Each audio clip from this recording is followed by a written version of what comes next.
Hi there, this is Sarah Chimblow from Modern Root Stitchery, and today I'm really glad that you're joining us. Thanks for joining. And today I'm going to be talking about the Quilters World Stash Busting Weekend Quilts. So I'm really excited to share this magazine with you and talk about the Bits and Bob pattern. It Every single pattern in this magazine is very fun and very simple to make. And so I'm really excited to talk to you about that. So like I said, I am Sarah Chimblow from Modern Root Stitchery, and I'm really glad you're joining us today at Annie's Facebook page to talk about the Quilters World Stash Busting Weekend Quilts. So where's everybody joining us from? I'm joining you from Northern Colorado, where preschool has started in my district, and I'm really excited about that. So you could also tell us what project you're working on. Hi, Jocelyn. Hi, Fran from Minnesota. We're glad you're here. Hi, Tony. So I'm Sarah Chimblow from Modern Root Stitchery, and today I'm talking about the Quilters World Stash Busting Weekend Quilts. And I just noticed that Annie's put a link in the chat um, for the magazine if you wanted to get your copy online. So hi, Sandy from Michigan. I also saw somebody from New York. We're glad you're here. I'm coming in from Northern Colorado, where it is still very much summer. So Fran, you are working on new squares to put together for an Afghan. So is that crochet or knitting? I'm wondering, because I also enjoy knitting too. Hi, Sheila and Catherine. So if you're just jumping on, I'm Sarah Chimblow from Modern Root Stitchery, and this is the magazine we're going to be talking about. We're going to focus on the Bits and Bob pattern, which is in this magazine. It is the Quilters World Stash Busting Weekend Quilts. Hi, Darlene. First scrappy quilts. That is awesome. I think it's really great to kind of reset our creativity. I know that when I look in my scrap bin and I start just doing some improv work, sewing squares together, then that's kind of where I get ideas for my next quilt. Thanks for joining us.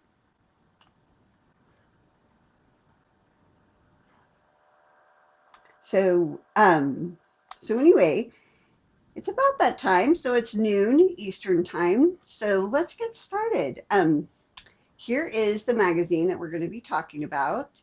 And this is Quilters World Stash Busting Weekend Quilts. And if you are a quilter or a sewer and you have quite a bit of stash, as I do, this is a really awesome magazine to get you started on making some quilts with your stash. So let's take a look. I am going to turn my tripod so that you can see, but the first one I wanted to talk about, and I'm just checking to make sure that you can see what I am seeing, and it looks like it might be upside down. So we are going to go back up. So this one is by Nancy Scott. It's called Specialicious.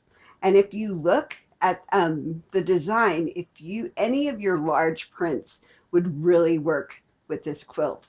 And it measures 48 by 57, which is kind of a nice size throw for your couch.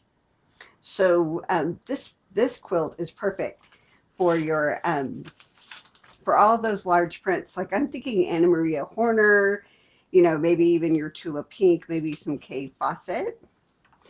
The next one I wanted to show you, and we're going to talk about this later today, is um, this one. It is called Pretty in Pink, and it is by Bev Getchell, and it uses 2.5-inch strips, so that your jelly roll would be perfect for this one. Then the next one I wanted to show was Kaleidoscope Star, and it's by Nancy McNally, and this just plays to my love of all things bright. So look in your stash for all the bright things. And looks like you just need a background print, and off you go for that quilt. And then the next one is called Colourpop, and it's another really fun geometric design, and it is by Chris Malone. And when I look at this, it makes me think of all of my polka dot fabrics. And then if you're a bag maker, there's quite a few choices too. There's this holiday tote that uses large squares. And then there's this quilt as you go tote that would be great for your scraps. And with the cool thing about quilt as you go is you're literally making and quilting it as you go. So, you know, it feels like it might be a little time intensive at the beginning, but then at the end you have a really good bag. So I'm Sarah Chimblow from Modern Roots Stitchery, and I also have a pattern in the Stash Busters magazine from Quilters World. Here is the cover. And so today we're going to be talking about bits and bobs, which if you make it with yardage, it's going to look one way. And if you make it with your stash, it can be a completely different quilt. And we'll talk about that later.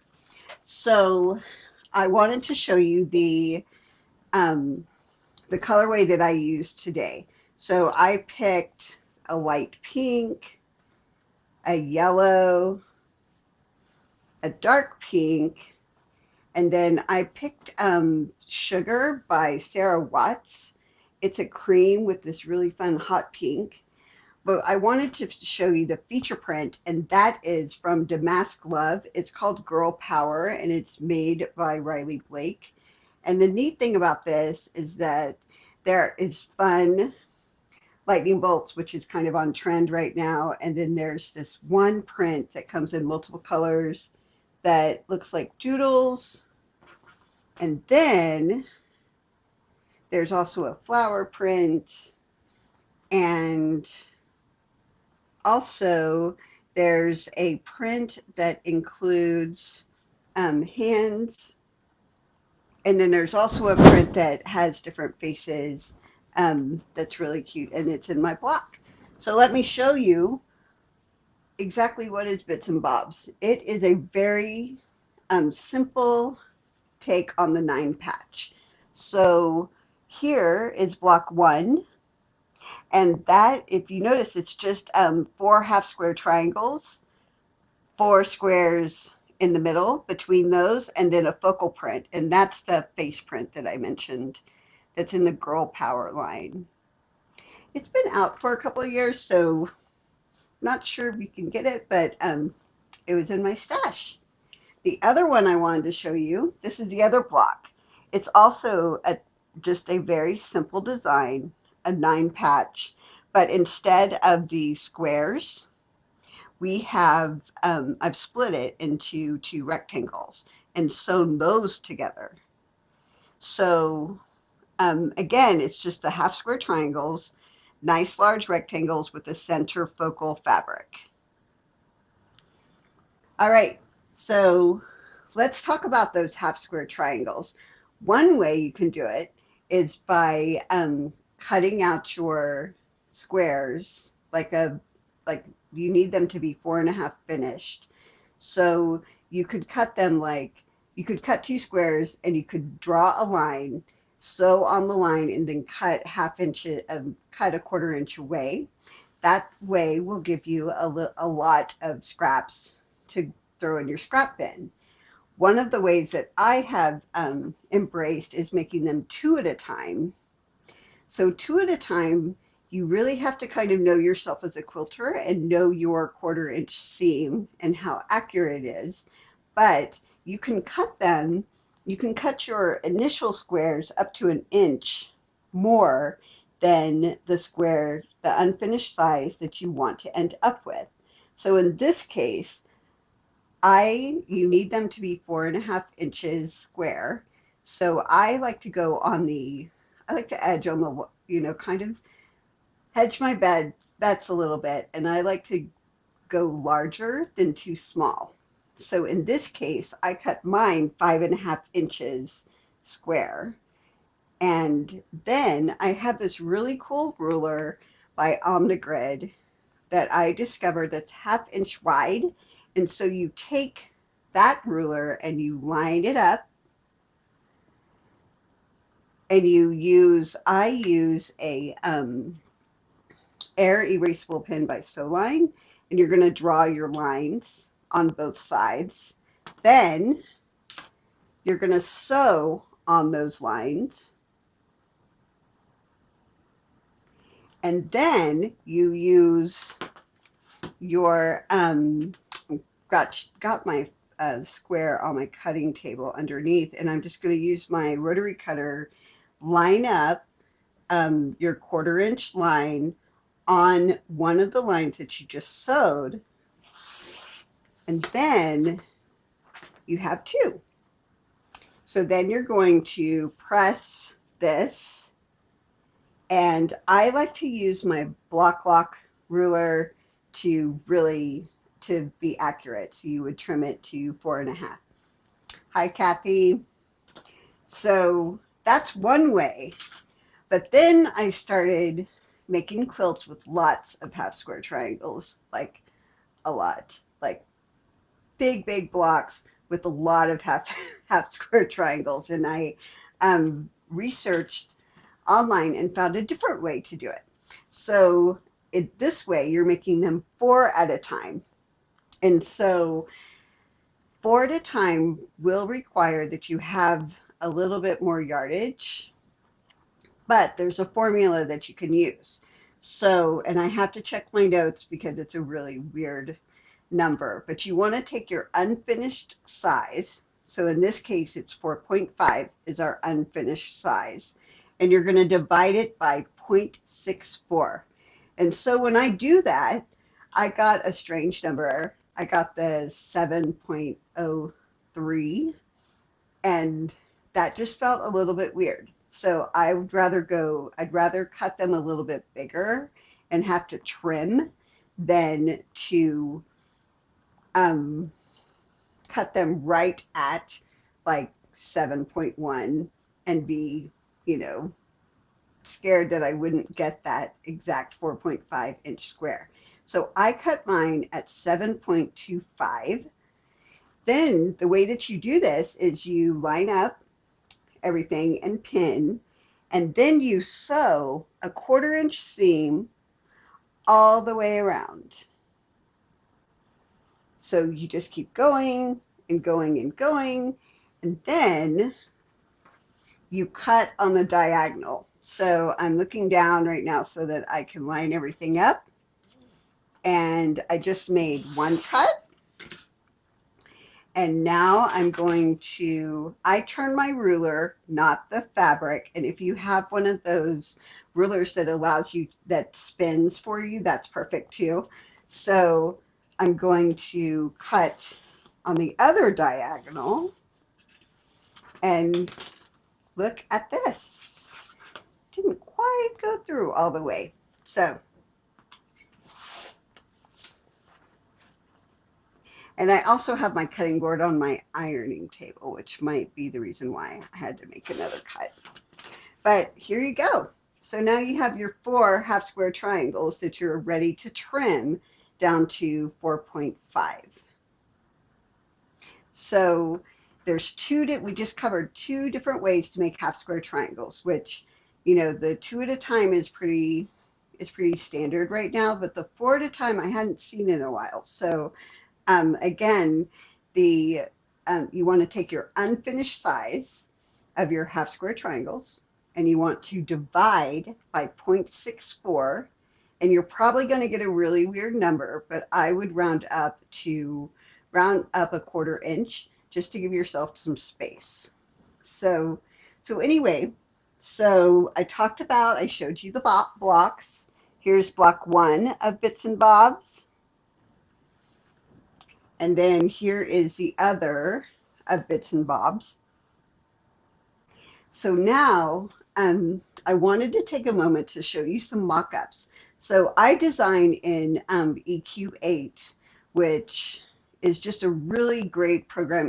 There's a little bit of a learning curve at the beginning, but once you get it, you can just sit and design quilts, input your fabric, do all that stuff. But I wanted to show you, let me go grab them real fast. I wanted to show you some mock-ups that I created last night, just taking the bits and bobs. And then the cool thing is, if you go to my blog at modernrootstitchery.com, you can download a coloring page, and you can also play around with different shades. So we all know that fall is coming up. So here is a mock-up using solids, different solids that are more holiday themed, like I'm thinking Halloween or fall. So you notice that I just used a really light purple for the one part of the background, and kind of a really dark brown for the other background color. So then, I wanted to play a little bit further. So this is even more Halloweenish, with even more gray. So I just changed the purple to alternating orange and purple, but then I added more gray, and then, all of a sudden you start seeing more of an X in this design. So that is just, playing around with different colors. So the other thing then I took it a step further and I started playing around with different shades, saturation, and more of a monochromatic.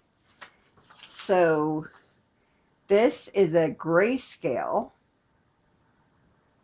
using the same bits and bobs pattern, just thinking about grays and blacks.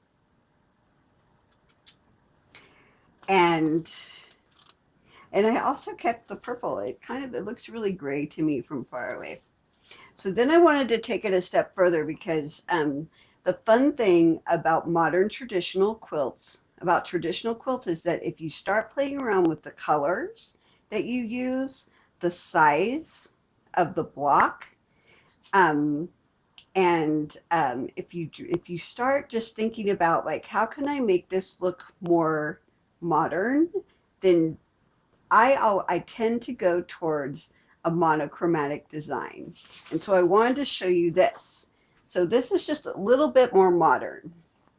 And what I mean by that is that if you look at this part, the half square triangles, the colors they match closer together. They're really close in hue. And then that just that makes it a little bit more modern, because the two blocks start disappearing a little bit, and then you start seeing more of the color. So that was just one step with keeping it very, very colorful, but inching towards more of a modern design. So then I wanted to take it one step further than that. And I was thinking about babies. I'm kind of at the stage of my life where some of my friends' children are starting to have babies, which is kind of an interesting time to be in. And so then my brain went to pink and blue, which can be a little bit more, can be a little traditional, but look at this. So this is more of a pink pattern, but if you look at this, it feels even more like this 9 patch right here it's almost like it's coming out of the quilt, which gives it a little bit more of a modern feel. So then to make this modern, you could consider quilting it with straight lines and doing that microscopic kind of quilting. So you could do 1/4 inch lines apart and maybe sneak in some eighth of an inch lines in. So it's a really, the neat thing about bits and bobs, I think, is that it really allows you to play with your fabric. And of course, I have, my son is, in college, but I had to make a blue one using, it's the same concept as the pink, except for it's blue. And I think if you really wanted to do a more gender neutral, like a yellow or green, it would be really pretty with that. So just recapping that, I'm Sarah Chimblow from Modern Root Stitchery, and today I thank you for joining us today, and we talked through Quilters World Stash Busting Weekend Quilts, and you can see from all the tags that if you are wanting to work with your stash a little bit and make some gifts for your friends and family, this magazine is a really fun way to get started. And I encourage you, if you're thinking about being kind of inching more towards that modern design, consider playing with your stash and taking a look at shades of the colors in your stash and making some of these quilts, just playing around with different shades. So we also, I showed you the blocks. So this is block 1, which is very simple with the half square triangles. And then the only thing that changes with block 2 is that I took the squares out and made them rectangles. So what questions do you have about bits and bobs? I'd be happy to answer them.